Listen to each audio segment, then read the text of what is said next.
The most important issue globally right now is climate change and the survival of the planet.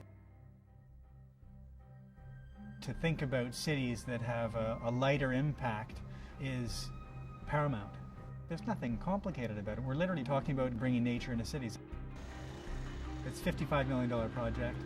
We have raised $45 million of that. We're 4 to 5 months into construction and we're still juggling with what the scope of work will be. But 14 isn't being deleted as a building, right? I'm saying that if some other stuff fails here, then that's exactly what will happen. You'll have a roof and nothing else. There are a series of kilns here that were heated at an extraordinarily high temperature. So for us now to be cooling it and greening it is a metaphor on a larger level for what can be done with our cities. The boats used to go and inside and drop the small pieces of shells.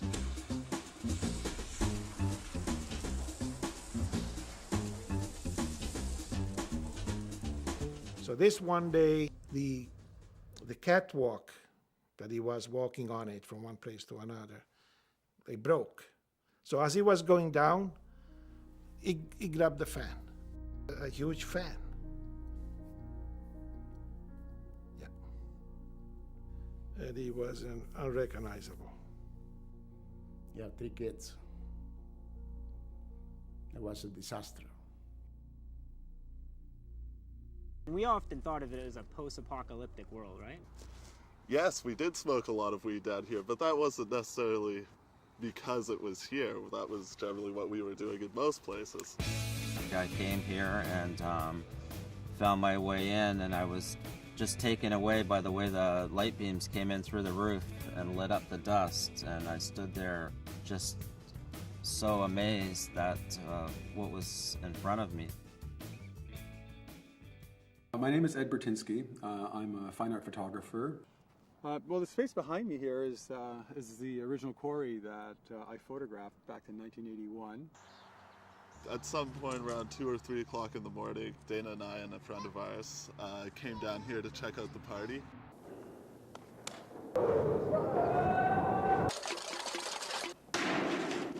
There's a lot of fire and blood and metal and danger, and it was a lot of fun. Having Prince Charles visit the project is a huge boost.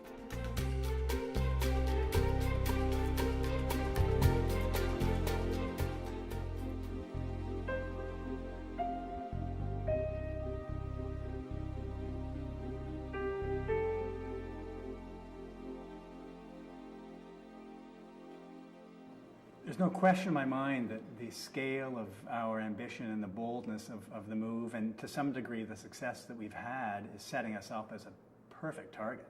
I think it's kind of funny that it's being turned into this environmentalist carnival. Throw $55 million at it, and you're just going to turn it into, another embarrassing conscience pad for rich people and their organic zucchinis.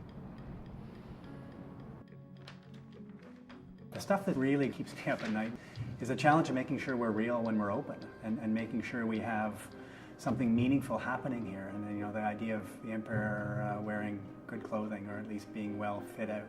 We have to be wearing something. Being naked when we open would be a huge failure.